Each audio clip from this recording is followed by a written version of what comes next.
Assalamualaikum warahmatullahi wabarakatuh. Bismillah walhamdulillah wassalatu wassalamu ala rasulillah Sayyidina Muhammadin ibni Abdillah wa ala alihi wa sahbihi wa man tabi'ahu wa wala la hawla wa la quwwata illa billah. Amma ba'du.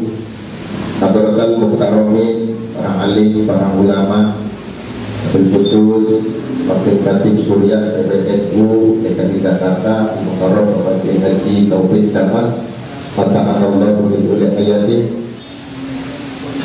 Mukarram DKI Syamsul Ma'arif, InsyaAllah lagi dengan hadir dengan kita Ketua Tanfidian PBNU DKI Jakarta, jajaran Suriah PBNU Jakarta Utara hadir pada kesempatan pagi hari ini. Al-Mukarram Haji Yurta Amin Assalam, Al-Mukarram Haji Yahya hadir pada pagi hari ini. Ketua LBNU PWNU DKI Jakarta Al-Mukarram Haji Pranobi, Khatib Suriah PBNU Jakarta Utara Al-Mukarram Haji Syamsuddin, jajaran Tanfidian PBNU Administrasi Jakarta Utara Al-Mukarram Haji Agus Muslim, dan segenap jajaran yang hadir pada kesempatan pagi hari ini, seluruh pengurus MWC dan Kota Administrasi Jakarta Utara, lembaga dan banok yang hadir pada pagi hari ini, keluarga besar Nahdlatul Ulama yang mudah-mudahan seluruhnya dirahmati Allah Subhanahu wa taala. Alhamdulillahirabbil alamin, puji dan syukur marilah kita panjatkan kehadiran Allah Subhanahu wa taala pada pagi hari ini. Kita bersama-sama dapat hadir mengikuti kegiatan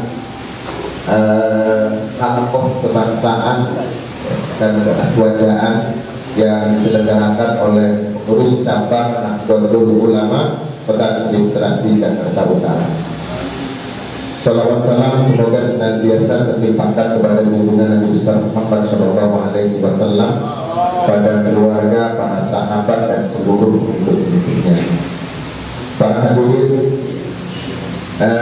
keluarga besar Nahdlatul Ulama Kota Administrasi Jakarta Utara yang berbahagia, atas nama Perisulian PBNU Jakarta Utara, pertama mengucapkan terima kasih atas terselenggaranya acara Halaqah pada pagi hari ini, terkhusus pada Al-Mukarram Haji Syamsul Ma'arif yang akan memberikan materi. Tentunya ilmunya sangat penting sekali buat kita dalam rangka memperteguh akidah ahli sunnah wal jamaah dan pemahaman kebangsaan yang ini menjadi fondasi utama kita dalam melaksanakan amanah mengemban tugas sebagai pengurus Nahdlatul Ulama di segala tingkatan.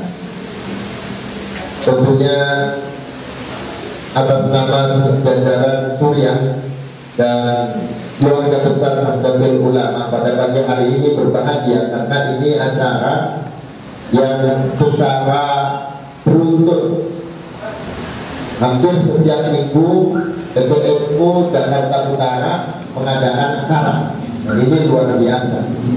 Setiap minggu ada acara, bahkan bisa 3 kali dalam seminggu. Ini berkahnya konferensi PWNU DKI Jakarta yang insya Allah akan terselenggara pada tanggal 2 April. Saya pada beberapa pertemuan dengan beberapa pengurus PBNU DKI Jakarta, masing-masing menyampaikan kegiatan-kegiatannya tentang konferensi wilayah PWNU DKI Jakarta. Rupanya teristimewa buat kita dari PBNU Jakarta Utara, karena calon-calon yang akan menjadi kandidat di dalam perhelatan pemilihan ketua ataupun prois, calonnya dihadirkan satu persatu untuk memberikan paparan, dan ini tidak dilaksanakan oleh PC-PC yang lain. Ada PC pusat saja, PC pusat itu mengadakan, tapi dikumpulkan semua calon bicara dalam satu forum. kita alhamdulillah bisa menghadirkan berbagai macam tema yang intinya adalah sebenarnya kita ingin calon yang akan menjadi PWNU atau ketua PWNU DKI Jakarta ini benar-benar bisa mensosialisasikan rencana-rencana programnya sehingga kita bisa memaklumi dan bisa nanti memberikan arahan-arahan tentunya kepada pengurus cabang Nahdlatul Ulama Kota Administrasi Jakarta Utara yang akan memilih pemimpinnya di tingkat DKI. Tentunya harapan besar buat kita semuanya, siapapun yang akan menjadi pengurus atau siapapun yang akan menjadi ketua PWNU DKI Jakarta hendaknya adalah seorang ketua yang benar-benar memikirkan atau berpihak kepada apa yang ada di bawahnya, PCNU, MWC, ranting ke bawah tentunya menjadi perhatian besarnya ketua yang akan terpilih. Insya Allah kalau pengurus atau ketua Kadidiyah ataupun Raisura yang akan dipilih ini adalah orang yang benar-benar perhatiannya ke bawah, insya Allah akan dipilih oleh kita. Karena itu sangat penting. Nah, hari ini kita akan mendengarkan insya Allah paparan dari Kiai Haji Samsul Ma'arif. Mungkin nanti ada jadwal lagi hari Kamis besok, ada jadwal lagi kunjungan dari siapa nih? Hari Kamis Kiai Busron Wahid. Kemudian nanti hari Minggu ada lagi, masih lagi Pak Sekda. Insya Allah juga akan memberikan paparan. Insya Allah datang ke sini dapat berkah. Itu saja barangkali.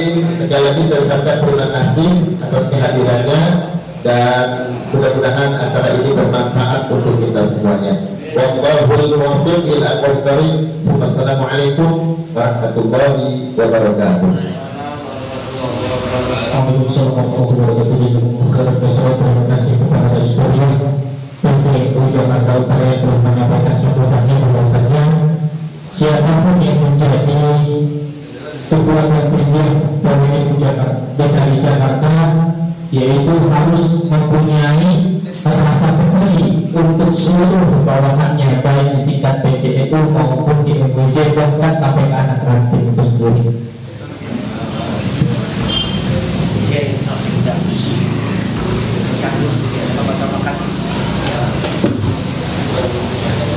Selanjutnya yaitu sambutan yang kedua yang insya Allah pada kali ini akan disampaikan langsung oleh ketua dan ketua PCNU Jakarta Utara, yaitu kepada yang terhormat Bapak Kiai Haji Agus Muslim MPD dengan segala hormat kami persilakan.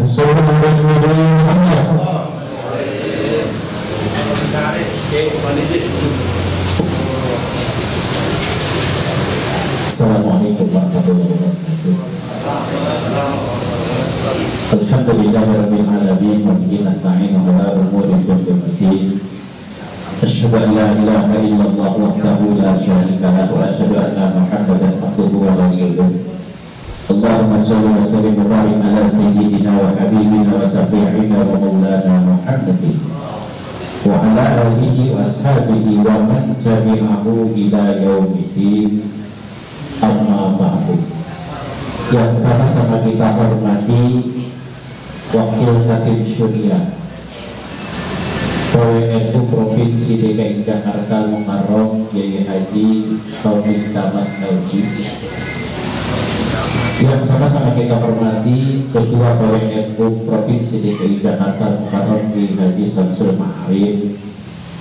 Kemudian Ketua atau Rais Syuriah Pengurus Cabang Nahdlatul Ulama Kota Administrasi Jakarta Utara Kiai Haji Nasikin Zain, Wakil Rais Syuriah ada Kiai Wirta Amin Assalam, Kiai Yahya, dan juga Kadin Syuriah Pengurus Cabang Nahdlatul Ulama Kota Administrasi Jakarta Utara Al-Mukarram Kiai Haji Syafiq Bukhari, dan jajaran pengurus PCNU baik itu sekretaris ataupun wakil ketua yang hadir pada kesempatan ini, tak lupa para ketua Tanfidiyah pengurus majelis wakil cabang Sunnah dan ketua Tanfid yang hadir pada kesempatan ini, serta seluruh ketua lembaga juga yang hadir pada kesempatan ini, kemudian Ketua Badan Otonom Ansor, ada Kang Jawi, ada IPPNU dan lembaga dan seluruh yang hadir pada kesempatan ini. Tentu apa yang disampaikan oleh Roy Surya itu adalah bagian daripada kita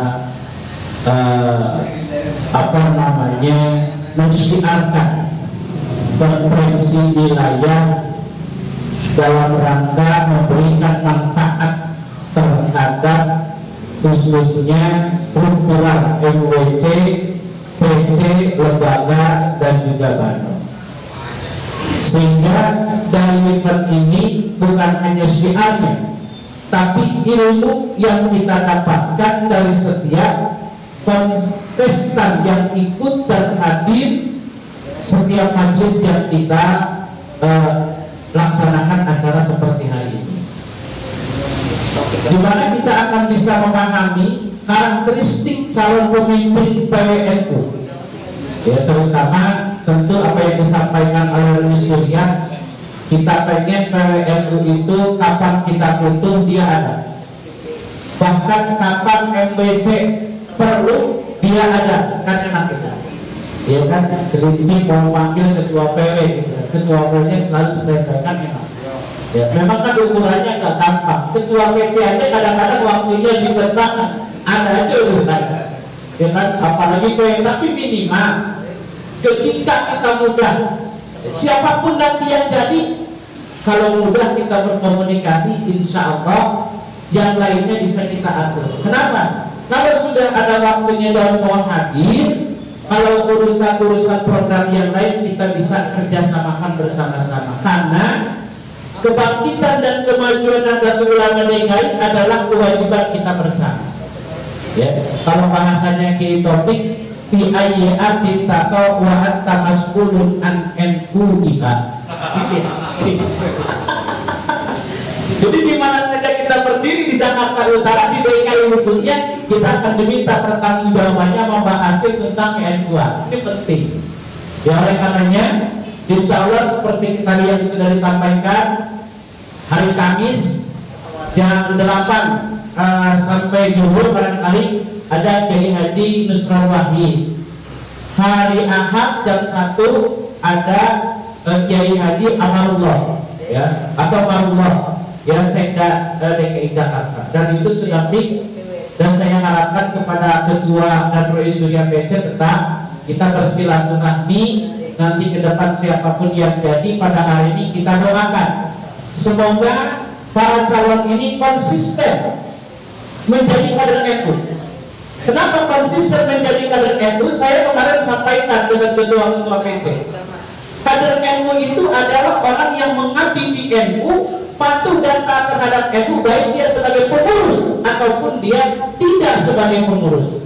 Maka mudah-mudahan ke depan yang hari ini ikut kontestasi dalam konperwil, ketika terpilih itu akan menjadi semangat pengabdian di NU, dan ketika terpilih pun dia tidak lepas daripada pengabdiannya terhadap Nahdlatul Ulama. Itu yang kita harapkan dan kita inginkan bersama-sama. Oleh karenanya saya ucapkan terima kasih kepada panitia penyelenggara terhadap terlaksananya acara halakoh Asmaja dan Kebangsaan. Mungkin nanti besok momentumnya juga sama, halakoh kedua, gitu. Halakoh kedua Asmaja dan Kebangsaan, cuman materinya nanti yang berbeda. Itu barangkali kita sesuaikan dengan kapasitas yang memang akan hadir di tempat kita ini. Demikian, terima kasih dan mohon maaf. Wallahul muwaffiq ila aqwamit thoriq. Assalamualaikum warahmatullahi wabarakatuh.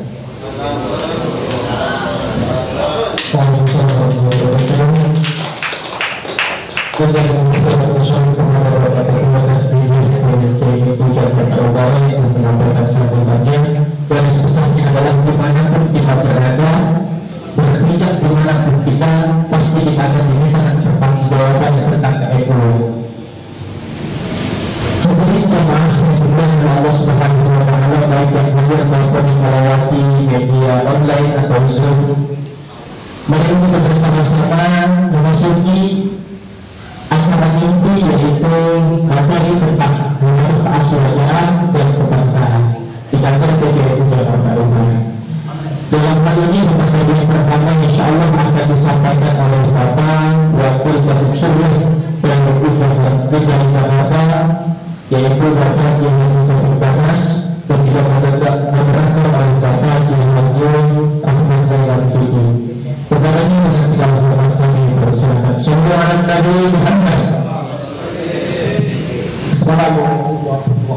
wabarakatuh. Alhamdulillah, wassalatu wassalamu ala Rasulillah wa alihi wasallam. Kita hormati Rasulullah sejajarannya, Ketua dengan segala jajaran stafnya, sampai ke lembaga, Ketua MWK hadirin yang saya hormati. Pada pagi hari ini acara yang memang mungkin dianggap acara yang belum direncanakan sebelumnya, namun terjadi juga, yaitu Halaqah Aswaja Kebangsaan. Ini sudah khatam sebenarnya tema ini, tidak usah lagi diskusikan ya Gus ya, selesai NU lah, apalagi sudah NU. Namun apa yang menarik pada pagi hari ini bukan temanya, tapi konteksnya terhadap salah satu hajatan terbesar di DKI Jakarta untuk semarak Konfirmasi ke-20, maka PCNU menggagas acara ini ikut menyemarakan, itu saja, menyemarakan, bukan sekedar menghadiri daripada calon, karena di sini kalau di Medan ada sekitar 6 orang kiai-kiai kita tokoh NU yang akan bicara, yang sudah tadi menyampaikan Halaqah kayak Nasir Surya, maaf kiai itu tulisannya salah ya, kelebihan ada bid'ah di namanya. Nah, mohon maaf, kiainya terlalu berada, terlalu fasih menghafal kiai. Dan sudah kita bicara kayak Gus Muslim, tinggal 4 orang lagi yang kita tunggu bukan kandidatnya, karena semuanya ini tokoh ini. Jadi akan kita minta ke Damas untuk menerangkan yang aktual saja, apa yang sedang terjadi di Jakarta dan pentingnya NU merawat kebangsaan melalui Aswaja Nahdiyah. Namun sebelumnya saya minta ke Gus Muslim yang paling tahu hajatnya ini tentang masalah kejakartaan dan NU sendiri menjelang konferensi ke-20 di Jakarta. Beliau lagi Kalmadi nih, Habib Surya nih. Kita tunggu saja ya. Jadi nanti mohon karena Halaqah para kiai dan ulama untuk memberikan kontribusi. Saya sebenarnya nggak perlu lagi, sudah ada MC sudah tidak usah lagi ada host ini di tengah-tengah, di tengah double yang kita host, ada moderator, ada MC. Jadi cukup saja nanti mengalir pimpinan Halaqahnya Kiai Agus Muslim yang akan banyak memberikan gambaran kepada para kiai untuk respon apa yang disampaikan oleh narasumber. Dan sekali lagi nanti Kiai Surya diminta untuk memberikan materinya dan juga siap tamu karena fotonya sudah lanjut dipampang di tanggung jawab untuk isi materi juga. Dan kepada Kiai Muslim mungkin pengantar sedikit. Oh sudah cukup ya. Ya, bahwa tadi disampaikan agenda, ternyata ada sedikit informasi dari ketua lembaga dakwah NU Jakarta Utara tentang kandidat kita semakin berkurang ya Muslim. Jadi yang diharapkan hari Kamis kemungkinan tidak bicara tentang posisi beliau, tapi lebih banyak kepada ketuanya. Cuma nggak usah dibocorkan, karena memang harus kayak Damas menyampaikan. Ya, kepada Pak Damas kami minta untuk memberikan paparannya mengenai Aswaja Kebangsaan dalam konteks DKI Jakarta dalam konferensi ke-20, di mana peta dan bagaimana sikap kita anak Nahdien dalam perspektif pribadi Kiai Haji Damas ke Samsul Jakarta. Silakan Wakil Ketua Surya.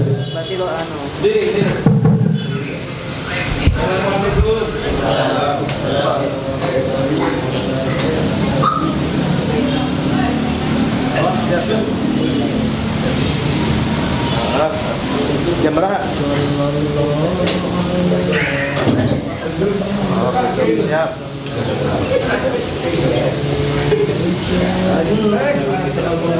Ini penceramah. Masya Allah.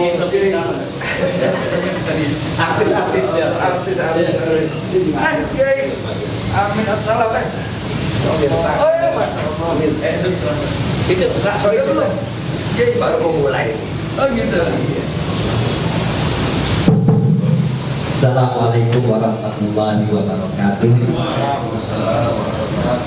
Bismillah walhamdulillah wassalatu wassalamu ala rasulillah Muhammad bin Abdullah wa ala alihi wa sahbihi wa man tabi'ahum bi ihsan ila yaumil qiyamah. Amma ba'du. Faqala ta'ala wa qadalna ummatan wasata litakunu syuhada 'alan nas wa yakuna rasulu 'alaikum syahida. Wa qala Rasulullah sallallahu alaihi wasallam innama bu'istu bil hanifiyyah as-samhah al-hadis au kama qala Rasulullah sallallahu alaihi wasallam. Yang saya hormati bapak-bapak, ibu-ibu yang hadir pada kesempatan kali ini, wabil khusus Romi Surya PCNU Jakarta Utara, Yai Haji Nasim Zain beserta jajarannya, juga Ketua Panitia PCNU Jakarta Utara, Yai Haji Agus Muslim beserta jajarannya, dan juga spesial kita hari ini dihadiri oleh Yai Haji Samsul Ma'arif yang Ketua Panitia Pengurus Wilayah Nahdlatul Ulama. Pada kesempatan kali ini saya diminta untuk mengisi tentang halakoh aswaja dan kebangsaan yang saya yakin semuanya sudah paham, karena di Jakarta Utara ini pernah ada NKRI beberapa kali, semuanya juga sudah alumni NKRI, bahkan di level paling bawah Jakarta Utara ini sudah ada beberapa angkatan madrasah pendidikan dasar aswaja dan kebangsaan, tepatnya di wilayah Cilincing, Rorotan, dan itu sangat-sangat luar biasa. Karena sering saya ingatkan, materi Ahlus Sunnah wal Jamaah ini materi serius yang tidak bisa disampaikan melalui forum-forum pengajian biasa.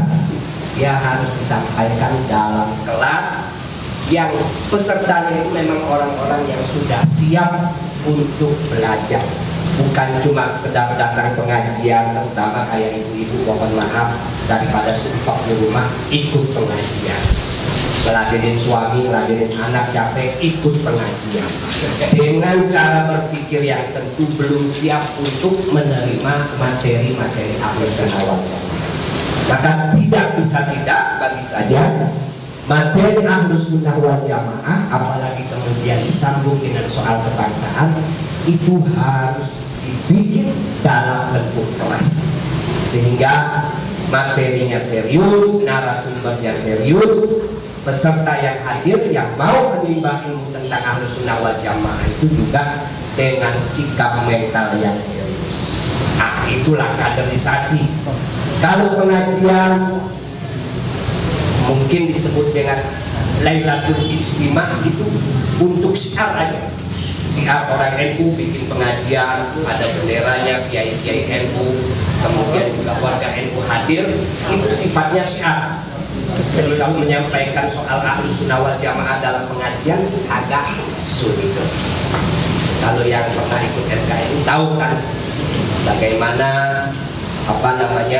kita mendengarkan uraian tentang hubungan NU dengan ideologi, hubungan NU dengan negara, dan seterusnya, yang menurut saya memang itu tidak bisa sekali jadi, tidak bisa sekali jadi. Maka saya sering mengingatkan, walaupun ada TOT, ini beberapa wilayah, beberapa ya PC di Jakarta ini pengen mengadakan TOT.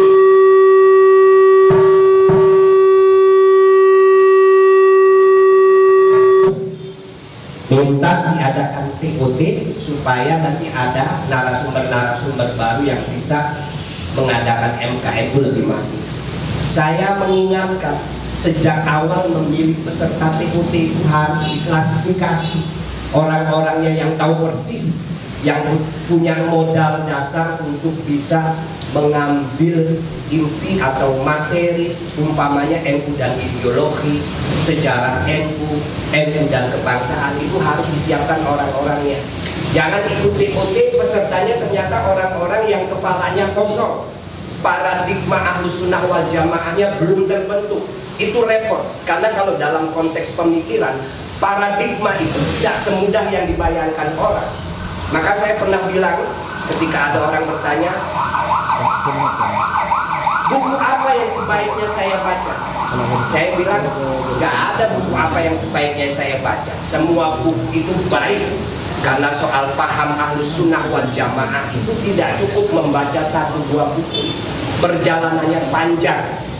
Karena sekali lagi, dalam Akidah Ahlus Sunnah wal Jamaah itu ada berbagai disiplin ilmu yang bukan cuma ilmu-ilmu lama, tapi juga ilmu-ilmu baru yang harus dikembangkan supaya doktrin Ahlus Sunnah wal Jamaah ini betul-betul mampu mengalami kontekstualisasi terhadap perkembangan kehidupan kita, baik kehidupan berbangsa, berbudaya, dan berpolitik. Ini sangat penting dalam konteks pemilihan calon ketua PWNU nanti. Saya juga nggak mau terlalu banyak ngomong soal itu, tapi saya sering mengingatkan ada dua hal yang paling penting ketika kita itu memilih seorang calon pemimpin, terutama di NU. Yang pertama kapasitas, dan yang kedua ideologi. Ini harus clear. Jangan sampai kita memilih orang pada posisi ketua ternyata NU-nya masih abu-abu. Ada NU yang, karena banyak ini orang NU tapi bau FPI, bau HTI, apalagi bau PKS. Itu bukan paham aswaja yang sesungguhnya. Karena kalau kita baca sejarah NU dari awal didirikan sampai sekarang ini, cita-cita NU itu selalu ingin menyelaraskan antara Islam dengan kehidupan berbangsa dan bernegara. Jadi kalau di zaman sekarang itu ada orang yang mempertentangkan antara agama dengan cara berpikir kebangsaan, itu berarti dia tidak paham Ahlus Sunnah wal Jamaah anak. Itu yang pertama. Yang kedua, ada juga orang itu bukan menyelaraskan. NU itu menyelaraskan antara Islam dan kebangsaan. Ada orang yang tidak menyelaraskan tapi mencampur aduk antara Islam dan politik. Sehingga politik NU karena menyelaraskan menggunakan prinsip-prinsip universal yang dikenal kemudian melalui konsep maqasid syariah atau juga mabadi khairul ummah. Prinsip-prinsip Islam di dalam NU jika diletakkan dalam konteks kehidupan berbangsa dan bernegara, yang penting adalah substansinya, bukan formalitas syariatnya. Nah, sementara di kelompok sebelah kita tahu masih banyak kelompok-kelompok muslim yang berjuang ingin melakukan formalisasi syariat. Nah, inilah yang saya maksud, orang yang mencampur adukan antara agama dengan politik. Posisinya belum clear. Sementara NU itu sudah clear, agama dan politik tidak bisa dipisahkan, tapi harus bisa dibedakan mana yang agama, mana yang politik. Nah, inilah pentingnya kita itu selalu terus belajar tentang Ahlus Sunnah wal Jamaah berhubungan dengan konsep kebangsaan, sehingga jadi orang NU itu tidak lagi kemudian gagap ketika berbicara tentang konsep kebangsaan berhadapan dengan warga negara Indonesia. Warga negara itu adalah muwatin, bukan dhimmi. Tidak ada lagi konsep dhimmi di dalam konteks kehidupan berbangsa dan bernegara. Karena konsep kafir mu'ahad, kafir mustamad, kafir dhimmi, kafir harbi itu ada dalam teori hukum Islam klasik yang lahir ketika itu dalam kondisi umat Islam masih bersitegang dengan kelompok-kelompok non-muslim. Dalam konteks kehidupan berbangsa dan bernegara, istilah itu semua sudah tidak relevan. Maka NU pada Munas di Banjarnegara itu melalui lembaga Bahsul Masail Maudhu'iyah Banjar Patroman mengeluarkan satu keputusan yang luar biasa, karena ini keputusan bersama NU sebagai jamiah, menegaskan bahwa dalam konteks kehidupan berbangsa dan bernegara, orang beda agama tidak boleh disebut kafir, tapi cukup disebut non-muslim.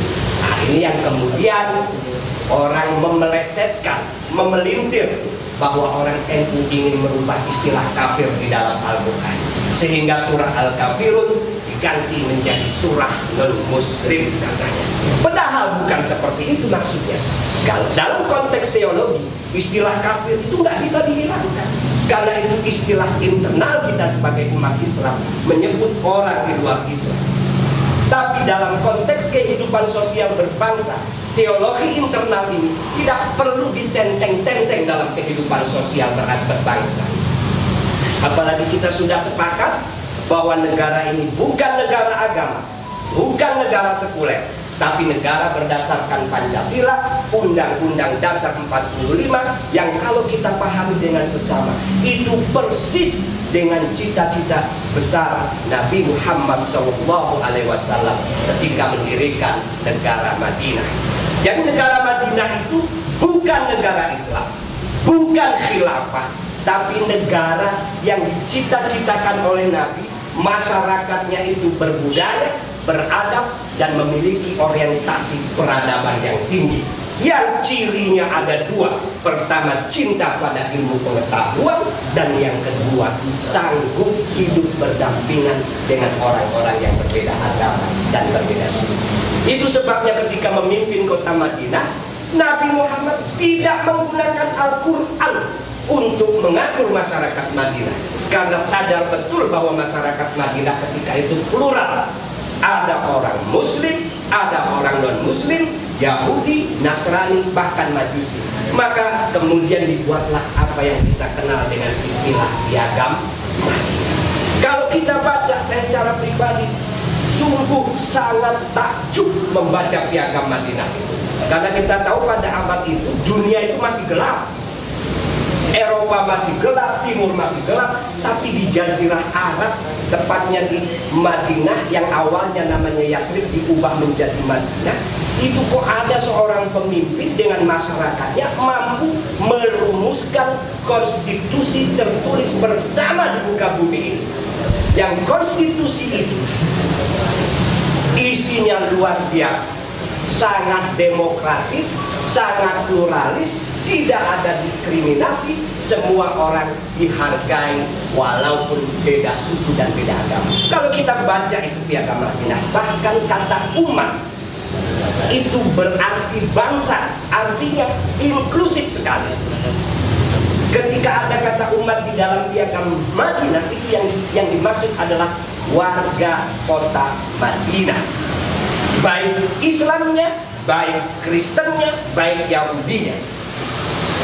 Nah, di zaman sekarang kata umat sudah mengalami degradasi arti, atau apa namanya, bukan degradasi, tapi mengalami arti yang penyempitan. Kata umat itu menjadi eksklusif. Kalau sudah umat, umat Islam, umat Kristen, umat Buddha, Hindu, dan lain sebagainya.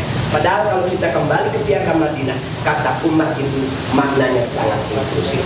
Bahkan ketika itu Nabi Muhammad pernah bersabda ketika beliau memimpin, man ada dimiyan faqad azan, barang siapa menyakiti aku, maka menyakiti orang-orang kafir timmi, maka sama dengan menyakiti aku. Nah, inilah pentingnya kita belajar konsep Ahlus Sunnah wal Jamaah An-Nahdiyah, yang sebetulnya secara jamiah itu sudah selesai. Cuma memang warga NU tidak semuanya mampu mengikuti perkembangan pemikiran yang sudah ditetapkan oleh para ulama kita, baik di masa lalu hingga sekarang.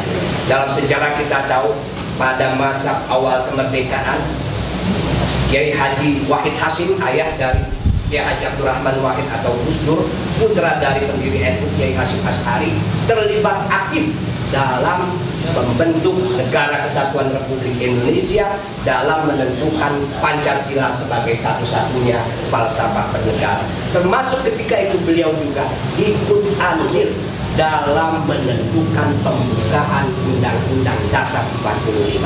Kalau kita baca sejarah, ini sejarah kita ini memang sering disimpangkan dari zaman dulu. Sejak masa awal Orde Lama, sejak kemerdekaan Orde Lama, Orde Baru yang kemudian membuat banyak pengkaburan sejarah. Itu harus kita akui. Sehingga peran kita NU, santri, kiai tidak terlalu kelihatan. Tidak terlalu kelihatan. Padahal pembukaan Undang-Undang Dasar 45 yang mengatakan berkat rahmat Allah itu murni asalnya adalah dari Jombang, dari Pondok Pesantren Neputiran, dari Hadratus Kiai Hasyim Asy'ari melalui putranya yang bernama Kiai Wahid Hasyim. Maka ketika sepakat NU itu menghapus 7 kata dalam Pancasila, ketuhanan yang Maha Esa dan kewajiban bagi umat Islam untuk menjalankan syariatnya itu, lapor kepada Kiai Hasyim. Ini ada saudara-saudara kita dari Indonesia Timur tidak atau keberatan kalau ada kalimat ini. Maka kita sebagai bangsa harus menghapus ini supaya kita tetap bisa menjadi bangsa yang kokoh. Apa kata Kiai Hasyim? Ya dihapus aja. Akhirnya dihapuslah 7 kata itu. Karena kalau tidak dihapus, Indonesia tidak akan jadi seperti sekarang. Karena saudara-saudara kita, dan itu hal yang wajar. Pada undang-undang pokok yang paling pertama, landasan utama negara, semuanya harus merasa diayomi. Tidak boleh ada warga negara yang merasa didiskriminasi oleh undang-undang. Karena saya pun secara pribadi, seandainya saya hidup di sebuah negara yang undang-undangnya kok diskriminatif terhadap saya dan keluarga saya akan keluar dari negara. Betul nggak? Maka tidak boleh ada diskriminasi dalam undang-undang yang kita sebut dengan Undang-Undang Dasar dan Pancasila. Disetujui. Maka kemudian kompensasinya secara politik dibentuk apa yang kita kenal dengan Departemen Agama.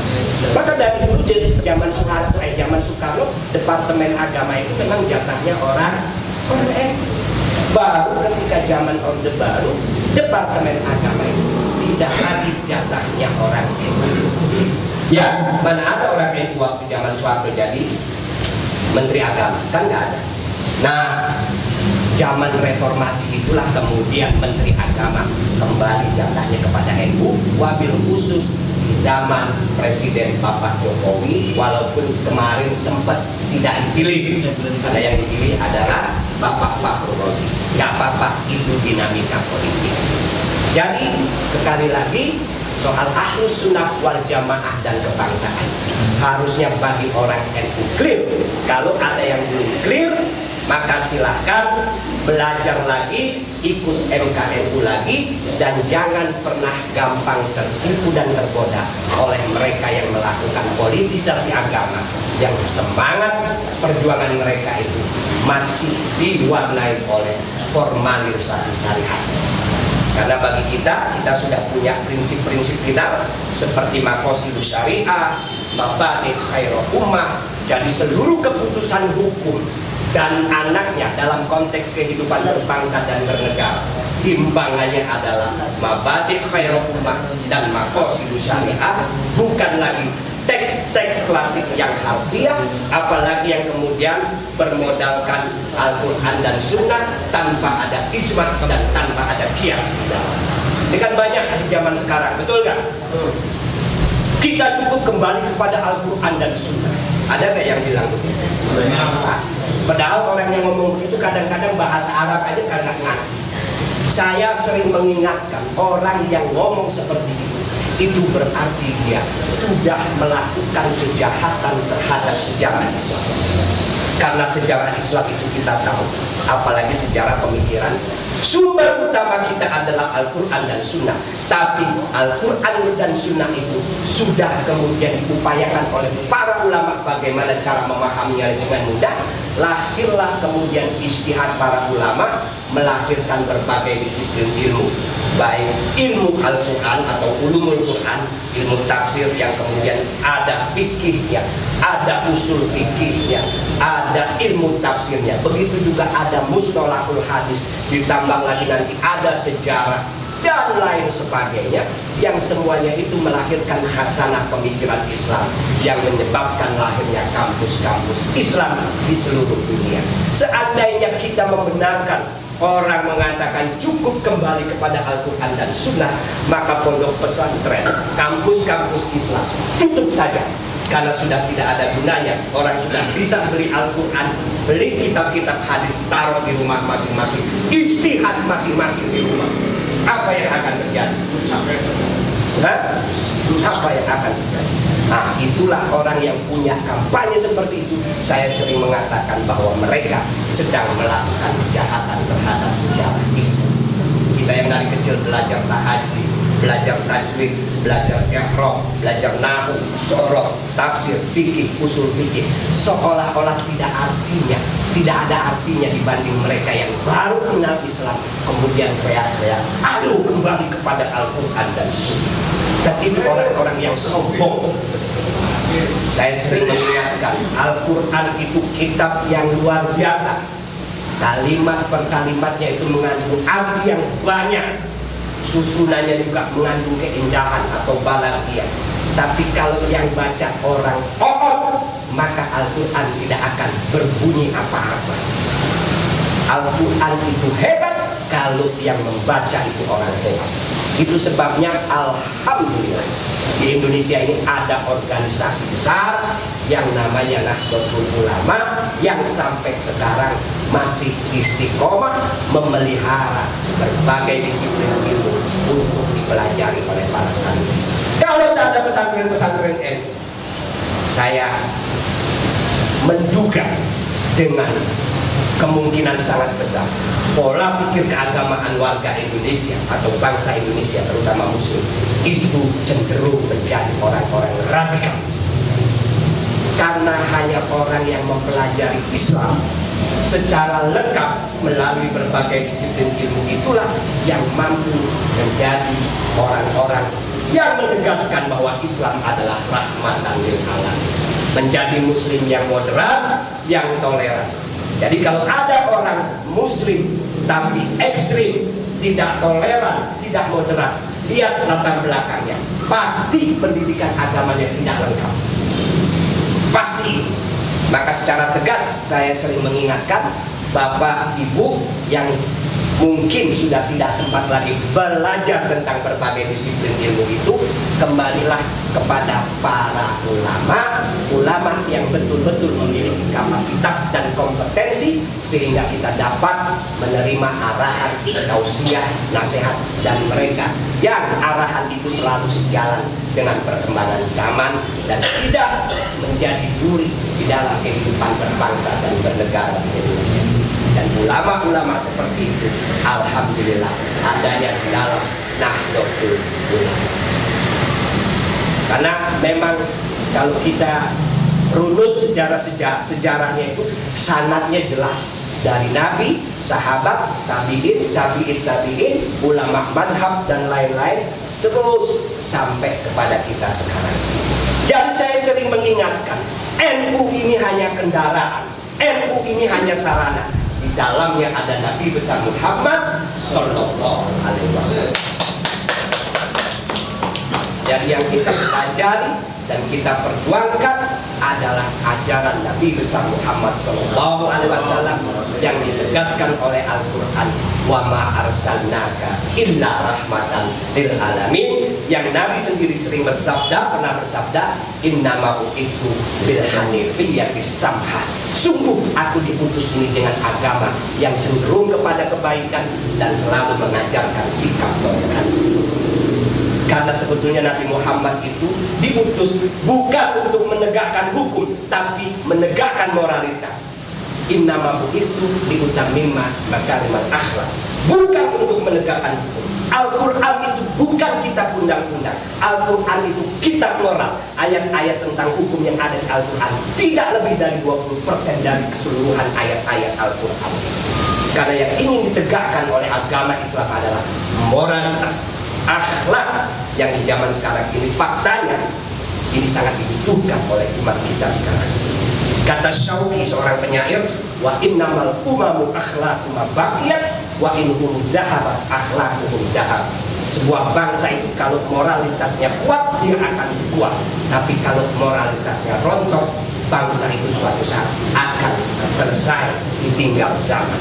Nah, zaman sekarang ini kembali kepada ajaran Al-Quran, pada ajaran Nabi besar Muhammad SAW yang baik dan benar, itu menjadi perjuangan kita bersama-sama sehingga kita itu betul-betul menjadi umat yang wasatoh. Kita kunu syuhada'a 'alan nas, agar kita mampu berperan di tengah masyarakat, baik peran ekonomi, peran budaya, peran agama, peran politik. Kalau itu sudah kita lakukan, wa yakunar rasulu alaikum syahida, Nabi Muhammad akan menjadi saksi buat kita di akhirat nanti, bahwa kita sebagai umatnya di bawah naungan Nahdlatul Ulama betul-betul tetap menjalankan ajaran Nabi besar Muhammad Sallallahu Alaihi Wasallam.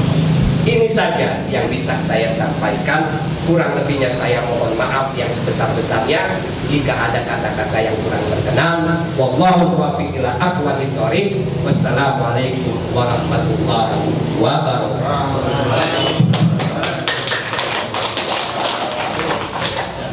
Allah pada yang pertama luar biasa, ini pendalaman NU yang materinya banyak juga yang baru dari yang sampaikan. Bergabungkan semua dan tentunya dari Samsul Ma'arif bahwa dari Jakarta kami menyampaikan tema yang sama tapi dari sudut yang berbeda. Kita berkenan tentang kondisi yang terkini pakai NU di Jakarta dan konteks bangsa. Terima kasih. Assalamualaikum warahmatullahi wabarakatuh.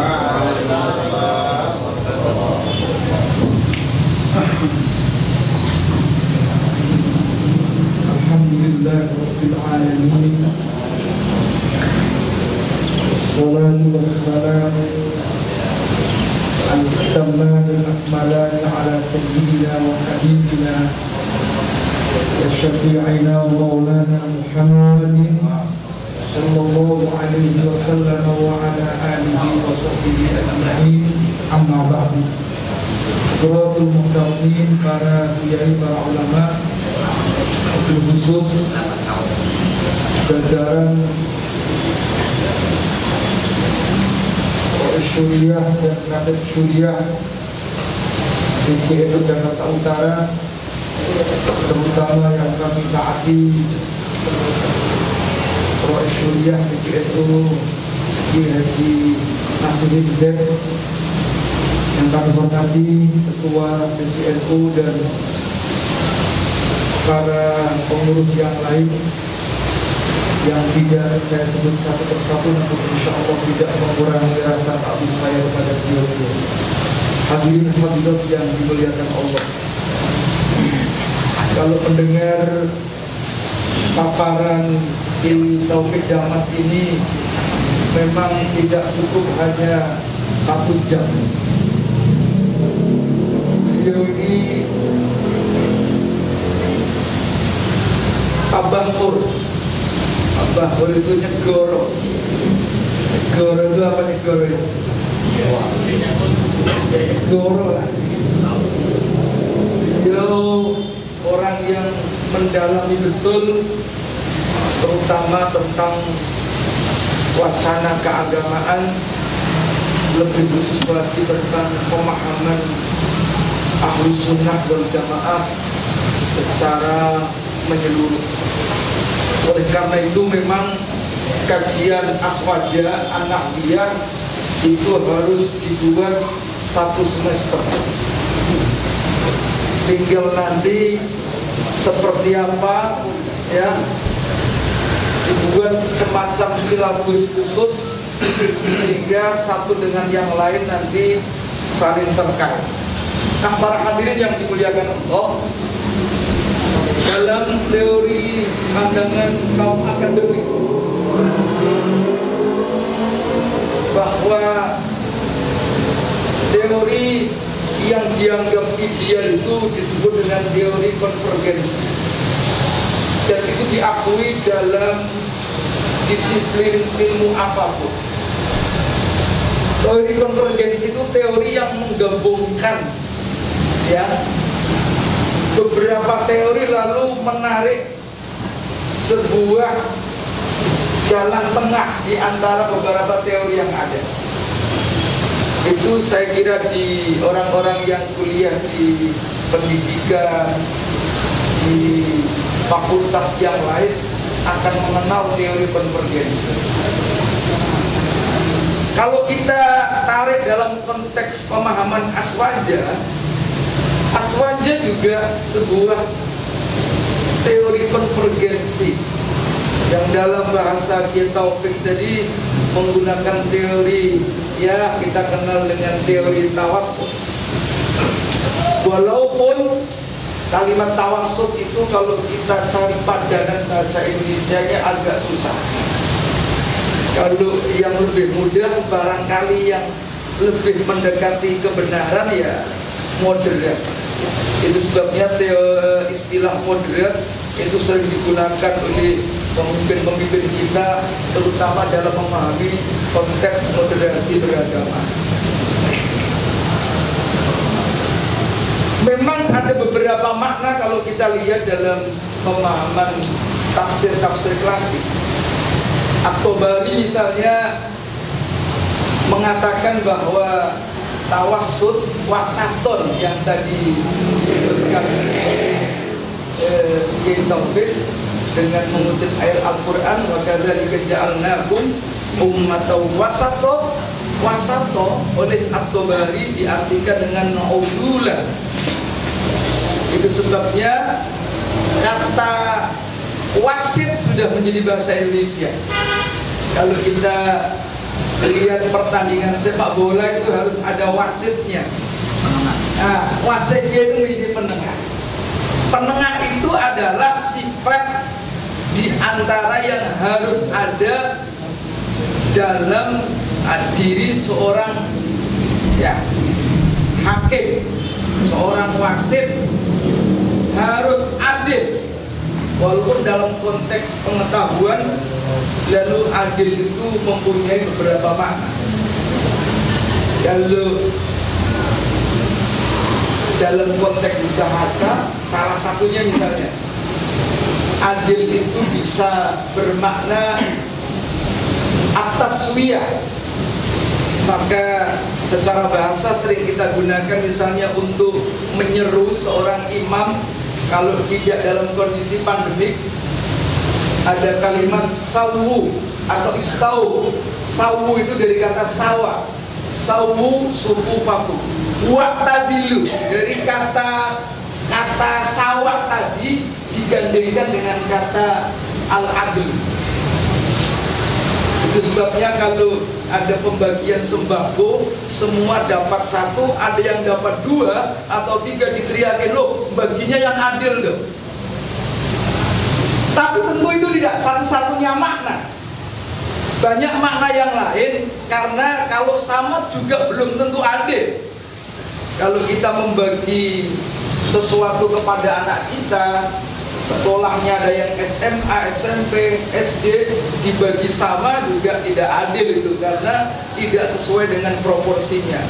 Maka sebagian ulama secara khusus mengartikan adil itu wada'u syai' fi mahallihi, menempatkan sesuatu yang pada proporsinya. Jadi lawannya zalim. Kalau zalim berarti wada'u syai' fi ghairi mahallihi, menempatkan sesuatu yang tidak pada proporsinya. Kalau anak kecil dikasih HP yang bagus, itu tidak pada proporsinya. Kalau begitu orang tua model begini disebut orang tua yang zalim, orang tua yang tidak adil. Nah, seorang pemimpin juga begitu. Kalau memang punya keahlian tertentu, ya, menguasai dalam bidang tertentu, harus ditempatkan pada tempat yang tertentu. Itu namanya pemimpin yang sesuai dengan proporsinya. Ya, pemimpin yang memang mengetahui apa yang ia pimpin. Itu namanya pemimpin yang proporsional. Nah, proporsional itu disebut dengan adil tadi. Ada lagi adil itu oleh sebagian ulama diartikan membela kebenaran itu adil. Maka orang-orang yang membela kebenaran itu masuk dalam kategori membela keadilan. Maka kalau partai PKB itu punya simbol namanya membela yang benar. Sebetulnya itu simbol keadilan, membela yang benar. Hanya saja simbolnya dalam dunia keulamaan bisa berbeda. Ada orang menggunakan simbol kebenaran itu simbol dengan kata yamin, kanan. Itu sebabnya orang yang benar itu nanti menerima rapotnya, menerima hasil tulisan amaliyahnya itu dengan menggunakan tangan kanan. Maka disebut dengan ashabul yamin. Itu kelompok orang-orang yang benar. Tapi diprotes ini, wah ini orang kanan sering menggunakan kata ini. Maka Hasan Hanafi ya dalam bukunya Kiri Islam itu malah sebaliknya. Kebenaran itu simbolnya kiri katanya. Mengapa kiri? Kiri itu kalau dalam struktur tubuh kita ada yang namanya hati. Hati itu posisinya hanya di kiri. Maka ada orang yang sholat Allahu Akbar, lalu tangannya ditaruh di gini. Ini pasti hati di jantungnya itu. Ya. Nah, mengapa kok hati itu dijadikan simbol kebenaran? Karena Nabi sendiri yang mengatakan istafti qalbak, minta nasihatlah kalian semua qalbaka kepada hatimu, hati nurani. Itu sebabnya ada partai yang membuat simbol Partai Hanura, hati nurani. Itu tetap pada konteks keadilan sebetulnya. Ya. Ya. Walaupun dalam prakteknya agak kesulitan. Ya. Tetapi sekali lagi kiri itu ya oleh Hasan Hanafi sebagai simbol kebenaran, progresif, keberanian dan lain sebagainya. Maka jangan suka-suka ngecap kelompok kiri kanan itu sama aja. Tinggal bagaimana cara memberikan pandangan. Ini kalau tidak di itu nggak ada begini-begini. Ya. Jadi ada semacam alternatif. Dan itu bisa dibuktikan secara ilmiah. Ada kajiannya dan ada rujukannya. Tidak asal ngawur orang ngomong, oh kelompok kanan nih, kelompok kiri. Nah, memang saya katakan secara ideal yang diikuti oleh para ulama maupun tokoh-tokoh kekinian, simbol yang terbaik itu tidak kanan dan tidak kiri, yaitu dari wasaton, dari tengah-tengah. Saya kira ini kalau didiskusikan satu poin tersendiri, ya, pemahaman tentang tadi konsep keadilan. Nah, oleh karena itu, karena membicarakan keadilan itu banyak sarana, instrumen yang harus kita pegang. Itu sebabnya salah satu instrumennya adalah negara. Karena untuk menciptakan sebuah keadilan itu sulit sekali kalau tidak melalui pendekatan kekuasaan. Nah, NU saya kira sangat punya perhatian. Itu sebabnya rumusan-rumusan Kiai Taufik tadi bagaimana relasi negara dan agama itu sangat penting, menempatkan sesuai pada proporsinya. Jadi tidak harus dengan simbol muslim atau non muslim, tetapi yang paling penting adalah keadilan. Banyak cerita misalnya ya, baik itu terjadi pada Khalifah Umar misalnya, orang mengadu, orang non-muslim, orang Yahudi itu banyak mengadu, merasa dirugikan. Oh, tanah kami ternyata diserobot. Ya, setelah diusut, dihakim, ternyata orang non-muslim yang benar. Itu yang harus dipegang. Jangan mentang-mentang Anda berperkara dengan orang muslim lalu ngomong dia non-muslim tuh kalahin aja, nggak bisa. Jadi agama itu ya yang paling utama diantaranya adalah menegakkan keadilan melalui instrumen negara. Nah, oleh karena itu ini juga yang perlu kita dalami sendiri tentang relasi agama dan negara. Saya tidak panjang lebar, saya memang untuk sekarang tidak pada kapasitasnya untuk membicarakan itu, tetapi saya hanya ingin menginformasikan kepada bapak semua, terutama warga Nahdien, bahwa tanggal 2 sampai tanggal 4 yang akan datang Insya Allah PBNU akan melaksanakan musyawarah ya, konferensi yang ke-20 dan kami berharap Bapak semua, terutama warga Nahdliyin, mengurus PCN Jakarta Utara untuk berpartisipasi mensukseskan acara konferensi. Saya tidak pernah ajak untuk memilih saya. Saya hanya berharap Bapak-bapak bantu kami untuk istikharah, mohon kepada Allah. Insya Allah akan diberikan pemimpin-pemimpin yang terbaik. Tidak boleh kita saling memojokkan satu dengan yang lain. Saya bersyukur banyak muncul tokoh-tokoh yang ingin berkhidmat di NU, dan itu harus kita hargai. Masing-masing punya konsep ingin memajukan NU di DKI Jakarta. Saya berharap ini adalah potensi besar yang harus kita